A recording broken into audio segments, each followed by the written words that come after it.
Once there was a woodcutter with 2 children and their stepmother. The boy's name was Hansel, and the girl's name was Gretel. They lived so poorly that sometimes there was not even anything to eat. And then one evening he lay in bed, pondering how to feed the children further. His wife advised him to have children in the forest, light a fire, give a piece of bread each and leave them there, not all 4 of them die of hunger. But the woodcutter did not agree. And until then, his wife persuaded him that he finally agreed. And the children, because of hunger, also could not sleep and heard everything that their stepmother said to their father. And when the parents fell asleep, Hansel secretly rushed out of the house. The moon was shining brightly, and the white stones glittered like coins. Hansel pocketed as many of them as he could fit. Then he returned home and the children went to bed.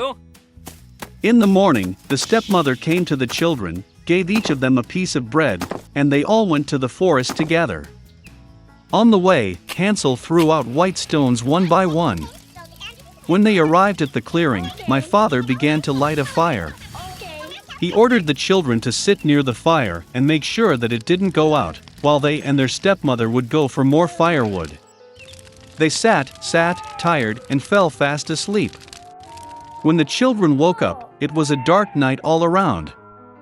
And when a full month had risen in the sky, Hansel took his sister by the hand and went, looking for the way through the pebbles, which glittered like new coins, and showed them the way. They walked all night long, and at dawn they came to their father's house. Some time passed. And the children again heard how the stepmother one night began to beg their father to get rid of the children. He refused, but his wife did not want to listen to him. She cursed and expressed all sorts of reproaches to him.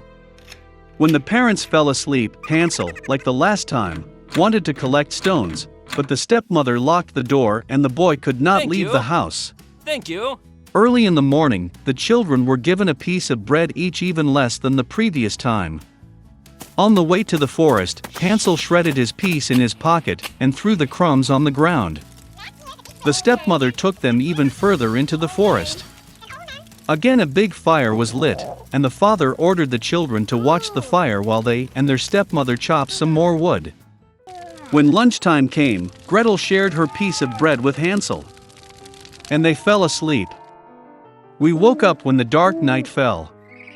And then a month came up, and they got together on their way, but they could not find a single crumbs, because thousands of birds fluttering in the forest had long been eating those crumbs. So the children walked for a very long time, but they could not get out of the forest. Suddenly, the road led them to the hut. Coming closer, the children saw that the house was all built of bread and biscuits, and the windows were made of pure sugar. Hansel reached up and broke off a piece of the roof, while Gretel went to the window and began gnawing at its windows. And then the door in the hut opened wide, and the old woman came out, leaning on a crutch. Hansel and Gretel were so scared that they even dropped their tidbits from their hands. And the old woman was kind and invited them to her hut. There was already abundant food on the table: milk, cookies, apples, and nuts. After dinner, the old woman made 2 clean beds for the children, and Hansel and her sister thought they were in heaven. But the old woman only pretended to be affectionate, but in fact she was an evil witch, who built her bread hut for this purpose in order to lure children. Early in the morning, while the children were sleeping, she took Hansel and put him in a small cage. And she ordered her sister to do everything that the wicked witch demanded of her. The old woman decided to fatten the boy in order to eat him later. So Gretel began to cook the most delicious food for Hansel, and she herself got nothing but leftovers. Some time passed, and the boy did not get fat. Then the old woman did not want to wait any longer, and decided to cook and eat Hansel. She ordered Gretel to light the stove and apply water. When the stove warmed up, the old woman ordered her to climb into the stove and see if it was hot enough. So she wanted to push the girl into the fire and bake her. But Gretel knew what was on her mind. She said that she did not know how to get in there, and asked the witch to show herself. The old woman got angry and climbed into the oven. Then Gretel pushed her and slammed the shutter behind the witch. Wow, how terribly the old woman howled then. Gretel, meanwhile, rushed to Hansel and opened the cage.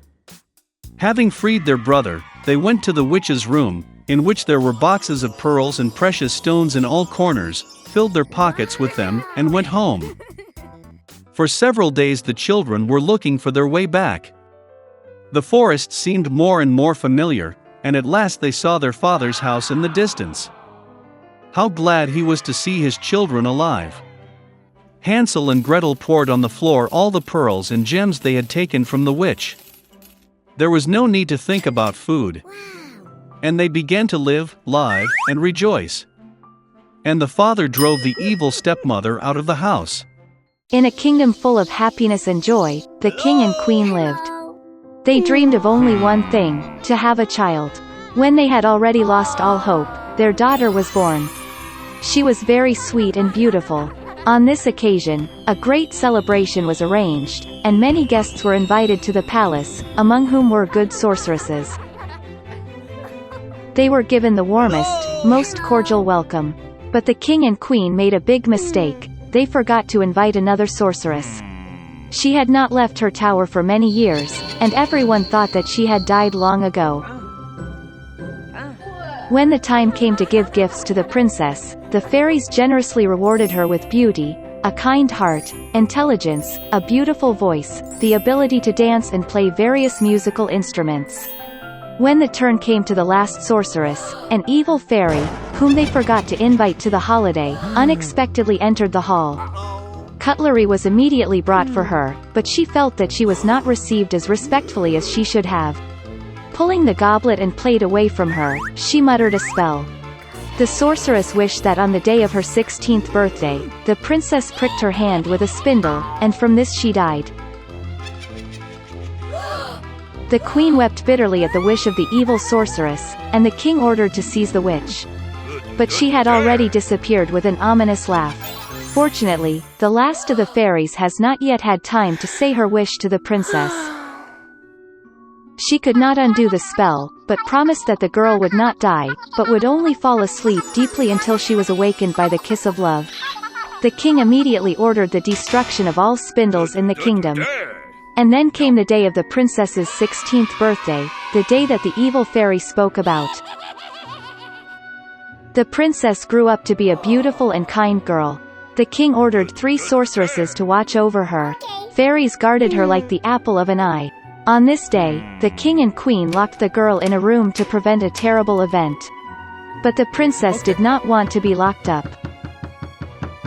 Suddenly, a door appeared in the wall of her room, which the girl had never seen. She heard strange sounds outside the door.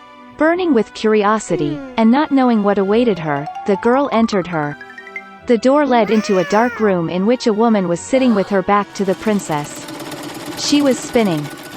The girl had never seen a spindle in her life. She became curious. The princess went to the spindle, touched it, pricked her finger and fell into a deep sleep. And that woman turned out to be an evil fairy who was very happy that her spell had come true. Now everyone called the princess Sleeping Beauty. Upon learning of the misfortune, the kind sorceress decided to put the king and queen and the whole kingdom to sleep until the girl awakens. Soon, such impenetrable thickets of trees and thorny bushes grew around the castle that no one could get through such a thicket. 100 years later, a handsome prince from another kingdom went hunting. Seeing from afar the towers of the abandoned castle, he remembered the old story about the Sleeping Beauty that his parents had told him. And the prince decided to get inside. He struggled to make his way through the impenetrable thickets of trees and thorny bushes. But in the end, the prince approached the gates of the abandoned castle.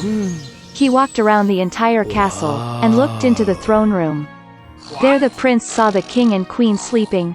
Then, in one of the rooms, he noticed Sleeping Beauty. She was sleeping on a bed decorated with flowers. The prince went to the bed, looked at the beautiful princess, and felt love fill his heart. He could not restrain himself and kissed Sleeping Beauty. And at that moment, she opened her eyes and saw a handsome prince. Hello. Hello. The king and queen also woke up, as did the whole kingdom. They were overjoyed. And in honor of the bride and groom, the most beautiful wedding that the world has ever seen was arranged right there.